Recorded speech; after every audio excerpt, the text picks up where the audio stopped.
श्रीलंका ਨੂੰ ਹੈਲਪ ਭੇਜਣ ਦੇ ਲਈ ਪਾਕਿਸਤਾਨ ਨੇ ਜਿਹੜਾ ਇਜ਼ਹਾਰ ਹੈ ਕਿ ਵੀ ਬਹੁਤ ਸਾਰਾ ਸਾਜ਼ੋ ਸਮਾਨ ਨੂੰ ਭੇਜਣ ਲਈ ਉਹਨਾਂ ਨੇ ਜਹਾਜ਼ ਤਿਆਰ ਕੀਤਾ। ਉਹਨਾਂ ਨੇ ਰਿਕੁਐਸਟ ਤਾਂ ਜਿਹੜਾ ਇਸਲਾਮਾਬਾਦ ਬੇਸਡ ਭਾਰਤੀ ਹਾਈ ਕਮਿਸ਼ਨ ਹੈ ਉਹਨੂੰ ਹੀ ਕੀਤੀ। ਉਹਨਾਂ ਨੇ 24 ਘੰਟੇ ਉਹਨੂੰ ਡਿਲੇ ਕੀਤਾ। ਜਿਹੜਾ ਈਵਨ ਜਿਹੜੇ ਇਹਨਾਂ ਨੇ ਆਪਣੇ ਆਈਟੀ ਸੈਕਟਰ ਦੇ ਟਰੋਲ ਬਿਠਾਏ ਹੋਏ ਨੇ ਝੂਠੀਆਂ ਪੁਰਾਣੀਆਂ ਕੋਈ ਕੱਢ ਕੇ ਕਿ ਜੀ ਇਹ ਦੇਖੋ ਪਾਕਿਸਤਾਨ ਦਾ ਜਿਹੜਾ ਸਮਾਨ ਜਾਣਾ ਸੀ ਉਹ ਤਾਂ ਐਕਸਪਾਇਰਡ ਸਮਾਨ ਜਾ ਰਿਹਾ ਸੀ। ਜਦੋਂ ਪਾਕਿਸਤਾਨ ਨੇ ਇਸ ਦੇ ਉੱਤੇ ਪ੍ਰੋਟੈਸਟ ਕੀਤਾ ਕਿ ਵੀ ਭਾਰਤ ਨੇ ਸਾਨੂੰ ਜਿਹੜਾ ਉਹ ਅਲਾਉ ਨਹੀਂ ਕੀਤਾ 에ਅਰ ਸਪੇਸ ਔਰ ਡਿਲੇ ਕੀਤਾ ਤੇ ਇਸ ਦੇ ਉੱਤੇ ਭਾਰਤ ਨੇ ਅਗੇਨ ਉਹੀ ਜ਼ਹਿਰੀਲਾ ਰੁਖ ਅਪਣਾਉਂਦੇ ਆ। ਪਾਕਿਸਤਾਨ ਜੋ ਕਹਿ ਰਿਹਾ ਹੈ ਝੂਠ ਹੈ, ਰਿਡੀਕੂਲਸ ਐਂਡ ਫਾਲਸ ਪ੍ਰੋਪੇਗੈਂਡਾ। ਫਿਰ ਇਹਨਾਂ ਨੇ ਪੂਰੀ ਸਟੋਰੀ ਉਹਦੇ ਤੇ ਕੀਤੀ। Did Pakistan send expired food aid to cyclone hit Sri Lanka, images sparks row. ਪੂਰੀ ਉਹਨਾਂ ਦੇ ਮੀਡੀਆ ਨੇ ਫੋਟੋਆਂ ਬਣਾ ਕੇ ਔਰ ਇਹ ਕਹਿ ਕੇ ਕਿ ਜੀ ਪਾਕਿਸਤਾਨ ਨੇ ਜਿਹੜੀ ਹੈ ਉਹ ਤਾਂ ਐਕਸਪਾਇਰਡ ਫੂਡ ਉਹਨਾਂ ਨੂੰ ਭੇਜਿਆ, ਇਹ ਚੰਗਾ ਇਹਨਾਂ ਦੀ ਹਿਊਮੈਨਿਟੇਰੀਅਨ ਏਡ ਹੈ ਇਹ ਉਹ। ਯਾਨੀ ਪਾਕਿਸਤਾਨ ਨੂੰ ਹਰ ਲੈਵਲ ਦੇ ਉੱਤੇ ਜਿਹੜਾ ਉਹਨਾਂ ਨੇ ਰਿਡੀਕਿਊਲ ਕਰਨ ਦੀ ਵੀ ਕੋਸ਼ਿਸ਼ ਕੀਤੀ ਔਰ ਪਾਕਿਸਤਾਨ ਨੂੰ ਪੁੱਟ ਡਾਊਨ ਕਰਨ ਦੀ ਵੀ ਕੋਸ਼ਿਸ਼ ਕੀਤੀ। ਦਰਸ਼ਕੋ, ਬ੍ਰੇਕ ਤੋਂ ਬਾਅਦ ਤੁਹਾਡਾ ਸਭ ਦਾ ਭਰਪੂਰ ਸਵਾਗਤ ਹੈ। ਸੋ ਇਸ ਗੱਲਬਾਤ ਕਰਨ ਜਾ ਰਹੇ ਹਾਂ ਪਾਕਿਸਤਾਨ ਤੇ ਭਾਰਤ ਦੇ ਹਵਾਲੇ ਨਾਲ ਕਿ ਭਾਰਤ ਵੱਲੋਂ ਪਾਕਿਸਤਾਨ ਵਿਰੋਧੀ ਪ੍ਰੋਪੇਗੈਂਡਾ ਜਿਹੜਾ ਉਹ ਜਾਰੀ ਹੈ ਔਰ ਬਲੋਚ ਅਤੇ ਅਫਗਾਨ ਦਹਿਸ਼ਤਗਰਦਾਂ ਰਾਹੀਂ ਭਾਰਤ ਪਾਕਿਸਤਾਨ ਵਿੱਚ ਜਿਹੜਾ ਪੂਰੀ ਤਰ੍ਹਾਂ ਦਹਿਸ਼ਤਗਰਦੀ ਕਰਵਾ ਰਿਹਾ ਹੈ। ਔਰ ਦੂਸਰੇ ਪਾਸੇ ਪਾਕਿਸਤਾਨ ਦੇ ਡਿਪਟੀ ਪ੍ਰਾਈਮ ਮਿਨਿਸਟਰ ਦਾ ਕਹਿਣਾ ਹੈ ਕਿ ਅਸੀਂ ਕਤਰ ਦੇ ਕਹਿਣ ਤੇ ਅਫਗਾਨਿਸਤਾਨ ਵਿੱਚ ਪਨਾਹ ਲੈ ਰਹੇ ਤਾਲਿਬਾਨ ਦੇ ਖਿਲਾਫ ਫੌਜੀ ਐਕਸ਼ਨ ਨੂੰ ਬ੍ਰੇਕ ਲਾਈ ਹੈ। ਸੋ ਇਸ ਬਾਰੇ ਆਪਾਂ ਗੱਲਬਾਤ ਕਰਨ ਜਾ ਰਹੇ ਹਾਂ। ਸੋ ਅਸੀਂ ਚਾਹਾਂਗੇ ਕਿ ਤੁਸੀਂ ਇਸੇ ਤਰ੍ਹਾਂ ਬਣੇ ਰਹਿਣਾ। ਦੇਖਣ ਸੁਣ ਲਈ ਲਿਖਣ ਲਈ ਤੁਹਾਡਾ ਸਭ ਦਾ ਬਹੁਤ ਬਹੁਤ ਧੰਨਵਾਦ ਜੀ। ਰਾਜ ਸਾਹਿਬ ਕੀ ਵਿਚਾਰਾਂ ਨੇ? ਦੇਖੋ, ਇਸ ਦੇ ਬਾਵਜੂਦ ਕਿ 4 ਰੋਜ਼ਾ 7, 8, 9, 10 ਮਈ ਨੂੰ ਜਿਹੜਾ ਭਾਰਤ ਪਾਕਿਸਤਾਨ ਵਿਚਾਲੇ ਮਿਜ਼ਾਈਲ ਡਰੋਨ ਟਕਰਾਅ ਹੋਇਆ, ਭਾਰਤ ਨੂੰ ਮੂੰਹ ਦੀ ਖਾਣੀ ਪਈ।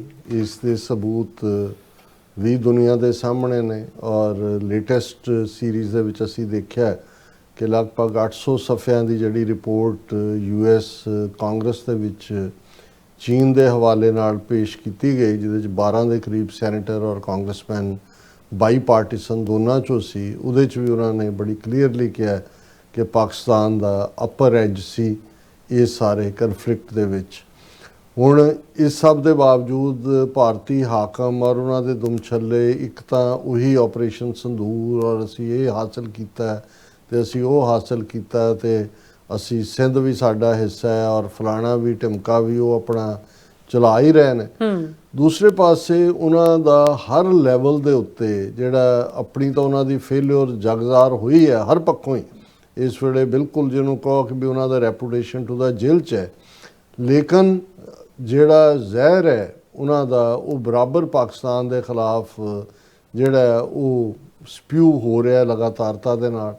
ਹੁਣ ਸ੍ਰੀਲੰਕਾ ਦੇ ਵਿੱਚ ਜਿਹੜਾ ਜੋ ਵੀ ਕੁਦਰਤੀ ਵਿਪਤਾ ਜਦੋਂ ਆਉਂਦੀ ਹੈ, ਸ੍ਰੀਲੰਕਾ ਹੋਏ, ਬੰਗਲਾਦੇਸ਼ ਹੋਏ ਔਰ ਇੰਡੋਨੇਸ਼ੀਆ ਵੀ ਇਸ ਵਾਰ, ਉਹ ਸਾਰੇ ਪ੍ਰਭਾਵਿਤ ਹੁੰਦੇ ਨੇ ਸਮੁੰਦਰੀ ਤੂਫਾਨ। ਔਰ ਦੂਸਰਾ ਸ੍ਰੀਲੰਕਾ ਦੇ ਵਿੱਚ ਕਾਫੀ ਬਰਬਾਦੀ ਤਬਾਹੀ ਔਰ ਸ੍ਰੀਲੰਕਾ ਨੂੰ ਹੈਲਪ ਭੇਜਣ ਦੇ ਲਈ ਪਾਕਿਸਤਾਨ ਨੇ ਜਿਹੜਾ ਇਜ਼ਹਾਰ ਹੈ ਕਿ ਵੀ ਬਹੁਤ ਸਾਰਾ ਸਾਜ਼ੋ ਸਮਾਨ, ਉਹਨਾਂ ਦੇ ਟੈਂਟ ਵੀ ਬੜੇ ਕੁਆਲਿਟੀ ਦੇ ਹੁੰਦੇ ਨੇ ਔਰ ਦੂਸਰੇ ਉਹ ਭੇਜਣ ਲਈ ਉਹਨਾਂ ਨੇ ਜਹਾਜ਼ ਤਿਆਰ ਕੀਤਾ। ਭਾਰਤ ਨੂੰ ਉਹਨਾਂ ਨੇ ਕਿਹਾ ਵੀ ਸਾਨੂੰ ਜਿਹੜਾ 에ਅਰ ਸਪੇਸ, ਕਿਉਂਕਿ ਦੋਨਾਂ ਦੇ ਵਿੱਚ 에ਅਰ ਸਪੇਸ ਦੇ ਉੱਤੇ ਪਾਬੰਦੀ ਹੈ ਕਿ ਵੀ ਸਾਨੂੰ, ਕਿਉਂਕਿ ਸ੍ਰੀਲੰਕਾ ਜਾਣ ਲਈ ਪਾਕਿਸਤਾਨ ਤੋਂ ਭਾਰਤ ਵੱਲੋਂ ਜਾਣਾ ਔਰ ਉਸ ਨੂੰ ਉਹਨਾਂ ਨੇ ਆਲਮੋਸਟ ਤਿਆਰ ਖੜੇ ਜਹਾਜ਼ ਨੂੰ, ਕਿਉਂਕਿ ਉਹਨਾਂ ਨੇ ਰਿਕੁਐਸਟ ਤਾਂ ਜਿਹੜਾ ਇਸਲਾਮਾਬਾਦ ਬੇਸਡ ਭਾਰਤੀ ਹਾਈ ਕਮਿਸ਼ਨ ਹੈ ਉਹਨੂੰ ਹੀ ਕੀਤੀ। ਉਹਨਾਂ ਨੇ 24 ਘੰਟੇ ਉਹਨੂੰ ਡਿਲੇ ਕੀਤਾ ਔਰ ਜਾਣ ਨਹੀਂ ਦਿੱਤਾ। ਔਰ ਬਾਅਦ ਦੇ ਵਿੱਚ ਜਿਹੜਾ ਈਵਨ ਜਿਹੜੇ ਇਹਨਾਂ ਨੇ ਆਪਣੇ ਆਈਟੀ ਸੈਕਟਰ ਦੇ ਟਰੋਲ ਬਿਠਾਏ ਹੋਏ ਨੇ ਝੂਠੀਆਂ ਪੁਰਾਣੀਆਂ ਕੋਈ ਕੱਢ ਕੇ ਕਿ ਜੀ ਇਹ ਦੇਖੋ ਪਾਕਿਸਤਾਨ ਦਾ ਜਿਹੜਾ ਸਮਾਨ ਜਾਣਾ ਸੀ ਉਹ ਤਾਂ ਐਕਸਪਾਇਰਡ ਸਮਾਨ ਜਾ ਰਿਹਾ ਸੀ, ਉਸ ਦੀਆਂ ਵੀਡੀਓਜ਼ ਸਟੱਫ ਦੀਆਂ ਬਣਾ ਕੇ ਉਹ ਕੀਤੀਆਂ। ਔਰ ਜਦੋਂ ਪਾਕਿਸਤਾਨ ਨੇ ਇਸ ਦੇ ਉੱਤੇ ਪ੍ਰੋਟੈਸਟ ਕੀਤਾ ਕਿ ਵੀ ਭਾਰਤ ਨੇ ਸਾਨੂੰ ਜਿਹੜਾ ਉਹ ਅਲਾਉ ਨਹੀਂ ਕੀਤਾ 에ਅਰ ਸਪੇਸ ਔਰ ਡਿਲੇ ਕੀਤਾ ਤੇ ਇਸ ਦੇ ਉੱਤੇ ਭਾਰਤ ਨੇ ਅਗੇਨ ਉਹੀ ਜ਼ਹਿਰੀਲਾ ਰੁਖ ਅਪਣਾਉਂਦੇ ਆ। Baseless India slams Pakistan air space denial claims for Sri Lanka aid. ਉਹਦੇ 'ਚ ਜਿਹੜਾ ਭਾਰਤ ਦਾ ਸਪੋਕਸਪਰਸਨ ਹੈ ਉਹਨੇ ਇਹ ਕਿਹਾ ਜੀ ਬਿਲਕੁਲ ਪਾਕਿਸਤਾਨ ਜੋ ਕਹਿ ਰਿਹਾ ਹੈ ਝੂਠ ਹੈ, ਰਿਡੀਕੂਲਸ ਐਂਡ ਫਾਲਸ ਪ੍ਰੋਪੇਗੈਂਡਾ। ਅਸੀਂ ਜਿਹੜੀ ਹੈ ਕਿ ਵੀ ਸਾਨੂੰ ਕਲੀਅਰੈਂਸ ਨਹੀਂ ਦਿੱਤੀ, ਅਸੀਂ ਇਹਨੂੰ ਜਿਹੜਾ ਹੈ ਉਹ ਕੰਡੈਮ ਕਰਦੇ ਹਾਂ ਪਾਕਿਸਤਾਨ ਦੇ ਬਿਹੇਵੀਅਰ ਨੂੰ।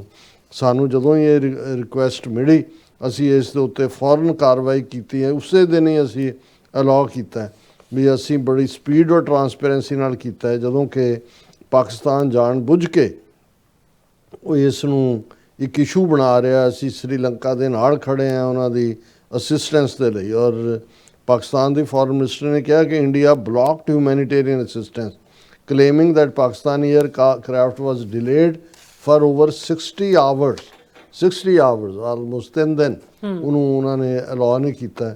ਔਰ ਇਸ ਤੋਂ ਜਿਹੜਾ ਇਸ ਤੋਂ ਇਲਾਵਾ ਵੀ ਜਿਹੜੀ ਮੈਂ ਕਿਹਾ ਕਿ ਵੀ ਇਹਨਾਂ ਨੇ ਕੰਟਰੋਵਰਸੀ ਖੜੀ ਕਰ ਦਿੱਤੀ।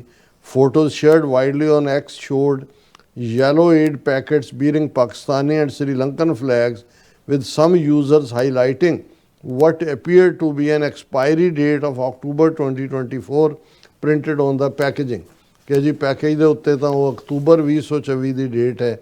ਫਿਰ ਇਹਨਾਂ ਨੇ ਪੂਰੀ ਸਟੋਰੀ ਉਹਦੇ 'ਤੇ ਕੀਤੀ। Did Pakistan send expired food aid to cyclone hit Sri Lanka, images sparks row. ਪੂਰੀ ਉਹਨਾਂ ਦੇ ਮੀਡੀਆ ਨੇ ਫੋਟੋਆਂ ਬਣਾ ਕੇ ਔਰ ਇਹ ਕਹਿ ਕੇ ਕਿ ਜੀ ਪਾਕਿਸਤਾਨ ਨੇ ਜਿਹੜੀ ਹੈ ਉਹ ਤਾਂ ਐਕਸਪਾਇਰਡ ਫੂਡ ਉਹਨਾਂ ਨੂੰ ਭੇਜਿਆ, ਇਹ ਚੰਗਾ ਇਹਨਾਂ ਦੀ ਹਿਊਮੈਨਿਟੇਰੀਅਨ ਏਡ ਹੈ ਇਹ ਉਹ। ਯਾਨੀ ਪਾਕਿਸਤਾਨ ਨੂੰ ਹਰ ਲੈਵਲ ਦੇ ਉੱਤੇ ਜਿਹੜਾ ਉਹਨਾਂ ਨੇ ਰਿਡੀਕਿਊਲ ਕਰਨ ਦੀ ਵੀ ਕੋਸ਼ਿਸ਼ ਕੀਤੀ ਔਰ ਪਾਕਿਸਤਾਨ ਨੂੰ ਪੁੱਟ ਡਾਊਨ ਕਰਨ ਦੀ ਵੀ ਕੋਸ਼ਿਸ਼ ਕੀਤੀ। ਫਿਰ ਇਕੱਲਾ ਇਹ ਨਹੀਂ ਹੈ, ਤੁਸੀਂ ਦੇਖੋਗੇ ਕਿ ਵੀ ਜਿਹੜੇ ਖੁਦ ਦਹਿਸ਼ਤਗਰਦੀ ਦੇ ਵਿੱਚ ਮੁਲਵਸ ਨੇ ਪਾਕਿਸਤਾਨ ਦੇ ਵਿੱਚ ਬਲੋਚਿਸਤਾਨ ਲਿਬਰੇਸ਼ਨ ਆਰਮੀ ਹੋਏ ਜਿਹੜੀ ਇੰਡੀਅਨ ਰਾਹ ਦੀ ਆਊਟਫਿਟ ਹੈ, ਜਾਂ ਤਹਿਰੀਕੇ ਤਾਲਿਬਾਨ ਹੋਏ, ਇੰਡੀਆ ਪੂਰਾ ਹੁਣ ਤਾਂ ਅਫਗਾਨ ਤਾਲਿਬਾਨ ਰਜੀਮ ਰਾਹੀਂ ਪੂਰੀ ਉਹਨਾਂ ਦੀ ਮਦਦ ਕਰਦੇ ਨੇ। ਪਰ ਤੁਸੀਂ ਇਹਨਾਂ ਦੀਆਂ ਮੇਨ ਖਬਰਾਂ ਦੇਖੋ। Terrorist launch pad shifted to interior locations in Pakistan after operation Sindoor. BSF ਇਹ ਕਹਿੰਦੇ ਆ ਜੀ ਅਸੀਂ ਜਿਹੜੇ ਬਾਰਡਰ ਦੇ ਉੱਤੇ ਇਹਨਾਂ ਦੇ ਜਿਹੜੇ ਅੱਡੇ ਗੱਡੇ ਸੀ ਉਹ ਪੂਰੇ ਡਿਸਟਰੋਏ ਕਰ ਦਿੱਤੇ ਨੇ। ਔਰ ਹੁਣ ਜਿਹੜਾ ਉਹਨਾਂ ਨੇ BSF ਆਫੀਸ਼ੀਅਲਸ ਨੇ ਕਿਹਾ ਕਿ ਇਹ ਜਿਹੜੇ ਨੇ ਇੰਟੀਰੀਅਰ ਆਫ ਪਾਕਿਸਤਾਨ ਦੇ ਅੰਦਰੂਨ ਇਲਾਕਿਆਂ ਦੇ ਵਿੱਚ ਉਹਨਾਂ ਨੇ ਆਪਣੇ ਅੱਡੇ ਗੱਡੇ ਗੱਡ ਲਏ ਨੇ। ਔਰ ਉਹਨਾਂ ਨੇ ਕਿਹਾ ਕਿ ਵੀ ਇਹ ਲੋਟ ਆਫ ਟਾਈਮ ਪਾਕਿਸਤਾਨ ਨੂੰ ਲੱਗਾ, ਪਰ ਹੁਣ ਜਿਹੜਾ ਦੇ ਹੈਵ ਜਿਹੜਾ ਉਹ ਆਪਣੇ ਉਹਨਾਂ ਦੇ ਅੰਦਰੂਨੀ ਮੁਲਕ ਦੇ ਵਿੱਚ ਪਾਕਿਸਤਾਨ ਦੇ ਵਿੱਚ ਉਹ ਲੈ ਗਏ ਨੇ। ਫਿਰ ਇਕੱਲਾ ਇਹੀ ਨਹੀਂ, ਅਜੇ ਵੀ ਆਪਣਾ ਉਸ ਝੂਠ ਨੂੰ ਪਿੱਟੀ ਜਾ ਰਹੇ ਨੇ। Operation Sindoor, brilliant example of civil military fusion, says Rajnath Singh. ਉਹਨੇ 100th common foundation course Lal Bahadur ਸ਼ਾਸਤਰੀ ਨੈਸ਼ਨਲ ਅਕੈਡਮੀ ਦੇ ਵਿੱਚ ਸੀ ਮਸੂਰੀ ਉੱਤਰਾਖੰਡ, ਜੋ ਕਹਿੰਦਾ ਜੀ ਅਸੀਂ ਬੱਲੇ ਬੱਲੇ ਕਰਵਾ ਦਿੱਤੀ। ਇੰਨੀ ਸਿਵਲ ਔਰ ਮਿਲਟਰੀ ਦਾ ਫਿਊਜ਼ਨ ਸੀ। ਔਰ ਇਕੱਲਾ ਹੁਣ ਉਹ ਜਦੋਂ ਤਾਏ ਦੀ ਧੀ ਚੱਲੀ ਮੈਂ ਕਿਉਂ ਰਾਂ ਇਕੱਲੀ, ਉਹਨਾਂ ਨੂੰ ਲੱਗਾ ਵੀ ਫੌਜ ਆਪਰੇਸ਼ਨ ਸੰਦੂਰ ਦਾ ਆਪਣਾ ਹੀ ਕ੍ਰੈਡਿਟ ਲੈ ਰਹੀ ਹੈ। ਹੁਣ ਜਿਹੜਾ ਉਹਨਾਂ ਦਾ ਨੇਵੀ ਚੀਫ ਹੈ ਉਹਨੇ ਵੀ ਸਟੇਟਮੈਂਟ ਦਿੱਤੀ ਹੈ। Indian navy's defined posture during operation Sindoor kept Pakistan Navy confined to coast, says naval chief. Thus, operation is still underway, says Admiral Dinesh Kumar Tripathi। ਸਭ यूपी ਦੇ ਭਈਆ ਇਕੱਠੇ ਕੀਤੇ ਹੋਏ ਨੇ। ਉਹ ਕਹਿੰਦਾ ਜੀ ਇਹ ਅਸੀਂ ਇੰਡੀਅਨ ਨੇਵੀ ਨੇ ਆਪਣਾ ਐਸਾ ਪੋਸਚਰ ਰੱਖਿਆ ਕਿ ਪਾਕਿਸਤਾਨ ਦੀ ਨੇਵੀ ਜਿਹੜੀ ਹੈ ਉਹ ਉੱਥੇ ਆਪਣੇ ਕੋਸਟ ਦੇ ਉੱਤੇ ਹੀ ਜੰਮੀ ਰਹੀ, ਉਹ ਹਿੱਲਣ ਦੀ ਹਿੰਮਤ ਨਹੀਂ ਕੀਤੀ। ਉਹ ਅਟੈਕ ਤੁਸੀਂ ਕੀਤਾ, ਉਹਨਾਂ ਨੇ ਤੁਹਾਡੇ ਜਿਹੜਾ ਉਹ ਰਾਫੇਲ ਵੀ ਸੁੱਟੇ, ਜਹਾਜ਼ ਵੀ ਸੁੱਟੇ, ਟਰੰਪ ਤੋਂ ਲੈ ਕੇ ਕਾਂਗਰਸ ਕਮੇਟੀ ਤੱਕ ਉਹਨੂੰ ਕਹਿੰਦੇ ਨੇ। ਨੇਵੀ ਦੇ ਤਾਂ ਕਰ ਲਓ, ਹੁਣ ਅਗਲਾ ਤੁਸੀਂ ਆਪਰੇਸ਼ਨ ਸਰ ਕਰੀਕ ਤੋਂ ਕਰਕੇ ਦੇਖ ਲਓ, ਨੇਵੀ ਵਾਲੇ ਵੀ ਆਪਣਾ ਜਿਹੜਾ ਸਵਾਦ ਚੱਖ ਲੈਣ। ਹੁਣ ਇੱਕ ਪਾਸੇ ਤਾਂ ਇੰਡੀਆ ਦਾ ਇਹ ਪਾਰਟ ਜਾਰੀ ਹੈ, ਦੂਸਰੇ ਪਾਸੇ ਪਾਕਿਸਤਾਨ ਦੇ ਡਿਪਟੀ ਪ੍ਰਾਈਮ ਮਿਨਿਸਟਰ ਔਰ ਉਹਨਾਂ ਦੇ ਜਿਹੜੇ ਨੇ ਡਿਫੈਂਸ ਮਿਨਿਸਟਰ ਮਿਸਟਰ ਇਸਾਕ ਦਾਰ, ਉਹਨਾਂ ਦੀ ਸਟੇਟਮੈਂਟ ਵੀ ਆਈ ਹੈ। ਪਰ ਉਹਨਾਂ ਦੀ ਸਟੇਟਮੈਂਟ ਦਾ ਜ਼ਿਕਰ ਕਰਨ ਤੋਂ ਪਹਿਲਾਂ ਮੈਂ ਇਹ ਦੱਸ ਦਿਆਂ ਕਿ ਪਿਛਲੇ ਪੀਰੀਅਡ 'ਚ ਕੀ ਚੱਲ ਰਿਹਾ ਹੈ। ਇੱਕ ਪਾਸੇ ਇਹ ਇੰਡੀਆ ਇਸ ਪ੍ਰੋਪੇਗੈਂਡੇ ਤੇ ਲੱਗਾ ਹੋਇਆ ਹੈ। Pakistan army alleges Afghanistan Taliban facilitating infiltration of terrorist across border, ਕਿ ਉਹ ਤਾਲਿਬਾਨ ਜਿਹੜੇ ਨੇ ਤਹਿਰੀਕੇ ਤਾਲਿਬਾਨ ਉਹ ਉੱਥੋਂ ਬਾਰਡਰ ਤੋਂ ਇਨਫਿਲਟ੍ਰੇਟਰਸ ਨੂੰ ਵਾੜ ਰਹੇ ਨੇ। ਔਰ ਇਹ ਗੱਲ lieutenant general Ahmed Sharif Chaudhry made this allegation during an interaction with journalist. ਔਰ ਉਹਨਾਂ ਨੇ ਕਿਹਾ ਕਿ ਵੀ ਇਹ ਇਸ ਵੇਲੇ ਦੇ are extremely coordinated attacks, they attack the post and have smugglers vehicles pass from below. ਵੀ ਇੱਕ ਪਾਸੇ ਅਟੈਕ ਕਰਦੇ ਨੇ ਨਾਲ ਸਮਗਲਿੰਗ ਵਾਲੀਆਂ ਵਹੀਕਲਸ ਖੜੀਆਂ ਹੁੰਦੀਆਂ ਉਹਨਾਂ ਨੂੰ ਉਹ ਇੰਟਰੂਡ ਕਰਵਾਉਂਦੇ ਨੇ। ਦੂਸਰੇ ਪਾਸੇ ਅਸੀਂ ਦੇਖ ਰਹੇ ਹਾਂ ਕਿ ਈਵਨ ਬਲੋਚਿਸਤਾਨ ਲਿਬਰੇਸ਼ਨ ਆਰਮੀ ਦੇ ਜਿਹੜੀ ਇਹਨਾਂ ਦੀ ਰਾਹ ਦੀ ਆਊਟਫਿਟ ਹੈ ਕਿੰਨੇ ਹੌਸਲੇ ਵਧਾਏ ਹੋਏ ਨੇ। Balochistan liberation force Pakistan clash rages over 24 hours in Nokundi. Fighters claim control of key compound. ਕਿ ਇਹ ਜਿਹੜੇ BLF ਵਾਲੇ ਨੇ ਉਹ ਕਹਿ ਰਹੇ ਨੇ 24 ਘੰਟੇ ਮੁਕਾਬਲਾ ਚੱਲਿਆ ਨੌਕੁੰਡੀ 'ਚ ਔਰ ਉਹ ਇਹ ਕਹਿ ਰਹੇ ਨੇ ਕਿ ਜੀ ਅਸੀਂ ਜਿਹੜਾ ਨੌਕੁੰਡੀ ਲੋਕੇਟਡ ਇਨ ਸ਼ਗਾਈ ਡਿਸਟ੍ਰਿਕਟ ਜਿਹੜਾ ਉਸ ਦੇ ਉੱਤੇ ਸਾਡਾ ਕਬਜ਼ਾ ਹੋ ਗਿਆ। ਹੁਣ ਅੱਗੇ ਇਕੱਲਾ ਇਹੀ ਨਹੀਂ, ਇਹ BLF ਇੱਕ ਦੇ ਨਾਲ 3 BLA militants killed as Pakistani forces foil attack on FC headquarters in Balochistan. ਇਹ FC ਹੈਡਕੁਆਟਰ ਤੇ ਕਰ ਰਹੇ ਸੀ ਜਿਹਦੇ 'ਚ ਕਿ ਪਾਕਿਸਤਾਨੀ ਫੌਜ ਨੇ 3 ਜਿਹੜੇ ਨੇ ਬਲੋਚਿਸਤਾਨ ਲਿਬਰੇਸ਼ਨ ਆਰਮੀ ਦੇ ਜਿਹੜੇ ਦਹਿਸ਼ਤਗਰਦ ਸੀ ਉਹਨਾਂ ਨੂੰ ਮਾਰ ਮੁਕਾਇਆ। ਹੁਣ ਇਸ ਸਾਰੇ ਦੇ ਚੱਲਦੇ ਈਵਨ ਕਿਉਂਕਿ ਤਾਜ਼ਿਕਸਤਾਨ ਕੋਆਪਰੇਟ ਕਰ ਰਿਹਾ ਪਾਕਿਸਤਾਨ ਨਾਲ ਇਹ ਤਾਲਿਬਾਨ ਰਜੀਮ ਦੇ ਖਿਲਾਫ। Tajikistan says 5 people have been killed in cross-border attacks from Afghanistan in past week. Tajikistan ਨਾਲ ਵੀ ਬਾਰਡਰ ਲੱਗਦਾ, ਉੱਥੋਂ ਵੀ ਇਹ ਗੜਬੜ ਕਰ ਰਹੇ ਨੇ। ਸੋ ਇਸ ਸਾਰੇ ਦੇ ਚੱਲਦੇ ਆ ਇਹ ਸਿਗਨੀਫਿਕੈਂਟ ਹੈ ਸਟੇਟਮੈਂਟ ਮਿਸਟਰ ਇਸਾਕ ਦਾਰ ਦੀ, ਜਿਹਦੇ 'ਚ ਉਹਨਾਂ ਨੇ ਕਿਹਾ Pakistan cancelled military action against Afghanistan at Qatar's request. ਹੁਣ ਔਰ ਉਹਨਾਂ ਦੀ ਪੂਰੀ ਸਟੇਟਮੈਂਟ ਹੈ ਕਿ it's not appropriate to talk about a friendly country but Qatar are now upset that they got mediation done and no result could be achieved. ਉਹਨੇ ਕਿਹਾ ਜੀ ਵੈਸੇ ਨਾਂ ਤਾਂ ਨਹੀਂ ਲੈਣਾ ਚਾਹੀਦਾ, ਗੱਲ ਨਹੀਂ ਕਰਨੀ ਚਾਹੀਦੀ, ਪਰ ਕਤਰ ਬਹੁਤ ਅਪਸੈਟ ਹੈ ਕਿ ਵੀ ਅਸੀਂ ਵਿਚੋਲਗੀ ਵੀ ਕੀਤੀ ਲੇਕਿਨ ਜਿਹੜਾ ਇਸ ਦਾ ਕੋਈ ਨਤੀਜਾ ਨਹੀਂ ਨਿਕਲਿਆ। ਔਰ ਉਹਨਾਂ ਨੇ ਜਿਹੜਾ ਮਿਸਟਰ ਇਸਾਕਦਾਰ ਨੇ ਅਫਗਾਨ ਤਾਲਿਬਾਨ ਨੂੰ ਕਿਹਾ ਕਿ ਭਾਈ ਆਪਣੀ ਪੀੜੀ ਹੇਠ ਸੋਟਾ ਫੇਰੋ, ਆਪਣੀ ਪਾਲਿਸੀ ਦੇ ਉੱਤੇ ਮੁੜ ਵਿਚਾਰ ਕਰੋ। ਇਹ ਗੱਲ ਦਾ ਧਿਆਨ ਰੱਖੋ, Afghan Taliban will have to reconsider their policy since they are in power. We don't want anything from them. We are ready to do anything. But since their government came to power, over 4,000 officers and soldiers have been killed and over 20,000 injured.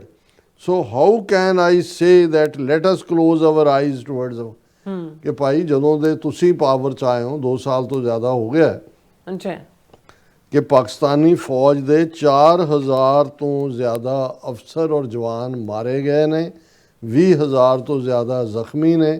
ਫਿਰ ਉਹਨਾਂ ਨੇ ਕਿਹਾ ਵੀ ਅਸੀਂ ਇਹ ਤੁਹਾਨੂੰ ਜਿਹੜਾ warning ਵੀ ਦਿੰਦੇ ਆ ਕਿ Pakistan has the power and capability to fix the issue of militancy emanating from Afghanistan. ਸਾਨੂੰ ਪਤਾ ਹੈ ਵੀ ਅਸੀਂ ਜਿਹੜਾ ਇਹਨੂੰ ਕਿਵੇਂ ਐਂਡ ਕਰਨਾ ਹੈ, ਪਰ ਕਿਉਂ ਅਸੀਂ ਇਹ ਨਹੀਂ ਚਾਹੁੰਦੇ, ਅਸੀਂ ਚਾਹੁੰਦੇ ਹਾਂ ਵੀ ਤੁਹਾਨੂੰ ਹੀ ਰੱਬ ਜਿਹੜਾ ਉਹ ਅਕਲ ਦੇ, ਨਹੀਂ ਤਾਂ ਅੱਲਾ ਨੇ ਪਾਕਿਸਤਾਨ ਨੂੰ ਇੰਨੀ ਤਾਕਤ ਦਿੱਤੀ ਹੋਈ ਹੈ ਕਿ ਅਸੀਂ ਇਸ ਨੂੰ ਦਰੁਸਤ ਕਰ ਲਾਂਗੇ। ਔਰ ਫਿਰ ਅਸੀਂ ਇਹ ਵੀ ਨਹੀਂ ਚਾਹੁੰਦੇ but it's also not right that we go to our brothers house and enter and kill him ਕਿ ਬਈ ਸਾਨੂੰ ਇਹ ਮਜਬੂਰੀ ਕਰਨਾ ਪਏਗਾ। ਅਸੀਂ ਫਿਰ ਤੁਹਾਨੂੰ ਇਹ ਕਹਿ ਰਹੇ ਹਾਂ ਕਿ ਵੀ ਅਫਗਾਨਿਸਤਾਨ ਵਾਲਿਓ ਤਾਲਿਬਾਨੋ ਮਤ ਟੈਰਰਿਜ਼ਮ ਆਪਣੀ ਧਰਤੀ ਤੋਂ ਲਿਆਓ। ਯੂਰਪੀਅਨ ਯੂਨੀਅਨ ਵੀ ਪਾਕਿਸਤਾਨ ਦੀ ਇਸ ਪੋਜੀਸ਼ਨ ਨੂੰ ਸਪੋਰਟ ਕਰਦੀ ਹੈ। ਔਰ ਪਿਛਲੇ ਦਿਨਾਂ 'ਚ ਘਟਨਾ ਜਿਹੜੀ ਥੈਂਕਸ ਗਿਵਿੰਗ ਦੇ ਈਵ ਦੇ ਉੱਤੇ ਹੋਈ, ਇੱਕ ਅਫਗਾਨ ਰਫਿਊਜੀ ਜਿਹੜਾ ਜਦੋਂ ਅਮਰੀਕਨ ਫੌਜ ਨੈਟੋ ਦੇ ਨਾਲ ਅਫਗਾਨਿਸਤਾਨ 'ਚ ਸੀ, ਜਿਹੜੇ ਤਾਵੁਨ ਕਰਦੇ ਸੀ ਉਹਨਾਂ ਦੇ ਨਾਲ, ਉਹਨਾਂ 'ਚੋਂ ਬਹੁਤ ਸਾਰਿਆਂ ਨੂੰ ਬਾਈਡਨ ਐਡਮਿਨਿਸਟ੍ਰੇਸ਼ਨ ਇਸ ਸਕੀਮ ਦੇ ਤਹਿਤ ਕਿ ਜੇ ਹੁਣ ਤਾਲਿਬਾਨ ਆ ਗਏ ਇਹਨਾਂ ਦੀ ਜਾਨ ਨੂੰ ਖਤਰਾ ਹੋਏਗਾ, ਉਹਨਾਂ ਨੂੰ ਅਮਰੀਕਾ ਲਿਆਂਦਾ। ਔਰ ਉਹ ਇੱਕ ਬੰਦਾ ਹੈ ਜਿਹੜਾ ਕਿ ਬੈਲਿੰਗਮ ਸੀਐਟਲ ਦੇ ਵਿੱਚ ਰਹਿੰਦਾ ਸੀ, ਉਸ ਨੇ 2 ਜਿਹੜੇ ਨੇ ਸਪੈਸ਼ਲ ਸਿਕਿਉਰਿਟੀ ਗਾਰਡ ਸੀ ਉਹਨਾਂ ਦੇ ਉੱਤੇ ਫਾਇਰਿੰਗ ਕੀਤੀ। ਇੱਕ ਦੀ ਡੈਥ ਹੋਈ ਬੀਬੀ ਦੀ ਔਰ ਉਹ ਜ਼ਖਮੀ ਹੋਇਆ ਕਾਤਲ ਵੀ। ਔਰ ਉਸ ਤੋਂ ਬਾਅਦ ਟਰੰਪ ਨੇ ਇਹ ਕਿਹਾ ਕਿ ਵੀ ਇਹ ਬੰਦ ਕਰੋ ਸਾਰੇ ਹੀ ਜਿੰਨੇ ਨੇ ਉਹ ਜਿਹੜੇ 70,000 ਦੇ ਕਰੀਬ ਉਸ ਸਕੀਮ ਦੇ ਥੱਲੇ ਆਏ ਸੀ ਜਾਂ ਆ ਰਹੇ ਸੀ ਉਹਨਾਂ ਤੇ ਉੱਤੇ ਪਾਬੰਦੀ ਲਾ ਦਿੱਤੀ। ਹੁਣ ਇੱਕ ਬੰਦੇ ਦੀ ਕਰਤੂਤ ਨੇ ਸਭ ਦਾ ਪਾਰਟ ਕੀਤਾ। ਸੋ ਇਹ ਠੀਕ ਕਿਹਾ ਹੈ ਪਾਕਿਸਤਾਨ ਇਸ ਮੌਕੇ ਦੇ ਉੱਤੇ ਜੇ ਅਮਰੀਕਾ ਇੰਨੀ ਸਖਤ ਹਾਰਡ ਲਾਈਨ ਇਹਨਾਂ ਦੇ ਉੱਤੇ ਲੈਂਦਾ ਤੇ ਜ਼ਾਹਰ ਹੈ ਵੀ ਪਾਕਿਸਤਾਨ ਦੀ ਤਾਂ ਜਸਟੀਫਿਕੇਸ਼ਨ ਹੈ ਕਿ ਵੀ ਸਾਡੇ ਤੁਸੀਂ 4000 ਤੋਂ ਜ਼ਿਆਦਾ ਅਫਸਰ ਜਵਾਨ ਮਾਰੇ ਨੇ ਇਸ ਪੀਰੀਅਡ, 20,000 ਤੋਂ ਜ਼ਿਆਦਾ ਜ਼ਖਮੀ ਕੀਤੇ ਨੇ ਤੇ ਜੇ ਤੁਸੀਂ ਨਾ ਹਟੇ ਤਾਂ ਫਿਰ ਸਾਨੂੰ ਪਤਾ ਹੈ ਵੀ ਤੁਹਾਨੂੰ ਡੀਲ ਕਿਵੇਂ ਕਰਨਾ ਹੈ। ਸੋ ਅਸੀਂ ਸਮਝਦੇ ਹਾਂ ਵੀ ਇੰਡੀਆ ਦਾ ਬਰਾਬਰ, ਕਿਉਂਕਿ ਹੁਣ ਤਾਂ ਇੰਡੀਆ ਦੀ ਪੁਸ਼ਤਪਨਾਹੀ ਹੈ, ਪੈਸਾ, ਮਟੀਰੀਅਲ, ਵੈਪਨਰੀ, ਟ੍ਰੇਨਿੰਗ ਔਰ ਪਬਲਿਸਿਟੀ, ਇਹ ਸਭ ਇੰਡੀਆ ਇਹਨਾਂ ਨੂੰ ਪ੍ਰੋਵਾਈਡ ਕਰ ਰਿਹਾ। ਔਰ ਅਸੀਂ ਇਹ ਸਮਝਦੇ ਹਾਂ ਵੀ ਇਹ ਬਦਕਿਸਮਤੀ ਹੈ ਵੀ ਪਾਕਿਸਤਾਨ 'ਚ ਬੇਸ਼ੱਕ ਅੰਦਰੂਨੀ ਵੀ ਕੁਝ ਚੱਲ ਰਿਹਾ ਆਪਸੀ, ਔਰ ਉਹਦੇ 'ਚ ਜੇ ਤੁਸੀਂ ਇੰਡੀਅਨ ਚੈਨਲ ਦੇ ਉੱਤੇ ਆ ਕੇ ਕੋਈ ਇੰਟਰਵਿਊ ਕਰਦਾ ਇਹਨਾਂ ਨੂੰ ਤਾਂ ਉਹ ਵੀ ਜਿਹੜਾ ਉਹਨੂੰ ਬਹੁਤ ਪ੍ਰੋਪੇਗੇਟ ਕਰਦੇ ਨੇ ਕਿ ਦੇਖੋ ਜੀ ਪਾਕਿਸਤਾਨ 'ਚ ਚੱਲ ਕੀ ਰਿਹਾ, ਉੱਥੇ ਕੋਈ ਜਮਹੂਰੀਅਤ ਨਹੀਂ, ਉੱਥੇ ਕੋਈ ਨਹੀਂ ਹੈ। ਸੋ ਘੱਟੋ ਘੱਟ ਅਸੀਂ ਆਪਣੇ ਪਾਕਿਸਤਾਨੀ ਭਰਾਵਾਂ ਭੈਣਾਂ ਨੂੰ ਜਿਹੜੇ ਭਾਵੇਂ ਵਿਦਨ ਤੁਹਾਡਾ ਡਾਈਸੈਂਟ ਹੈ, ਆਪਸ ਦੇ ਵਿੱਚ ਟਕਰਾਅ ਹੈ, ਲੇਕਿਨ ਇੰਡੀਅਨ ਚੈਨਲਸ ਦੇ ਉੱਤੇ ਆ ਕੇ ਬੈਠ ਕੇ ਆਪਣੇ ਮੁਲਕ ਦਾ ਜਲੂਸ ਨਾ ਕਢਾਓ। ਜੀ ਡਾਕਟਰ ਸਾਹਿਬ, ਤੁਹਾਡਾ ਬਹੁਤ ਬਹੁਤ ਸ਼ੁਕਰੀਆ। ਸਾਥ ਨਾਲ ਬ੍ਰੇਕ ਵਿਊਅਰਸ, ਤੁਸੀਂ ਇਸ ਤਰ੍ਹਾਂ ਬੜੇ ਰਹਿਣਾ, ਮਿਲਦੇ ਹਾਂ ਛੋਟੇ ਜਿਹੇ ਬ੍ਰੇਕ ਤੋਂ ਬਾਅਦ।